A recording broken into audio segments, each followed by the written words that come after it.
A global power is coming that combines political authority and religious influence. The world is going to be led to worship a power that received a deadly wound, but whose wound is healed.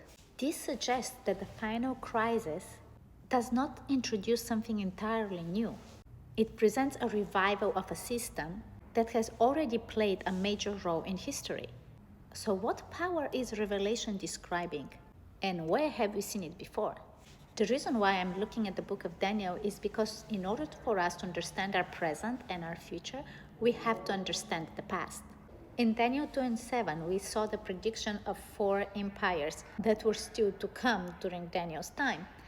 He lived during the Babylonian Empire, but he predicted the Medo-Persian Empire that would be followed by Greece and then Rome. The prophecy said that after Rome, the empire would divide, symbolized by the 10 toes in Daniel 2 and the 10 horns in Daniel 7, representing the fragmented kingdoms that emerged from the Western Roman Empire.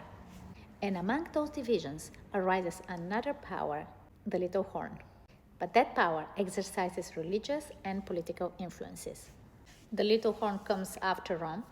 It's different than all other powers. It has a human mouth and speaks boastfully and blasphemes, persecutes God's people, intends to change times and laws, and rules times and a half a time, which is 1,260 years.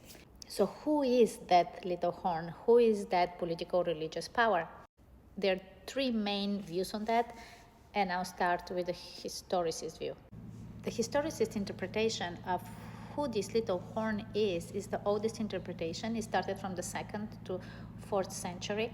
It continued through the Middle Ages, and during the Reformation it became the dominant Protestant interpretation. They identified the little horn and the Antichrist with the papal system, not necessarily a single pope, but the religious political power arising from Rome. That was the belief of Martin Luther, of John Calvin, of John Knox, of Isaac Newton. Here are some of the reasonings why. The papacy arises around 538, right after the fall of the Roman Empire. It claims that it can forgive sins, but who can forgive sins but God alone? This power intended to change times and laws, and here's what they say in their own writings. The authority of the church could therefore not be bound to the authority of the scriptures, because the church had changed the Sabbath into Sunday, not by command of Christ, but by its own authority. Sunday is our mark of authority. The church is above the Bible, and this transference of Sabbath observance is proof of that fact. Sunday is founded not on scripture, as they say, but on tradition, and is distinctly a Catholic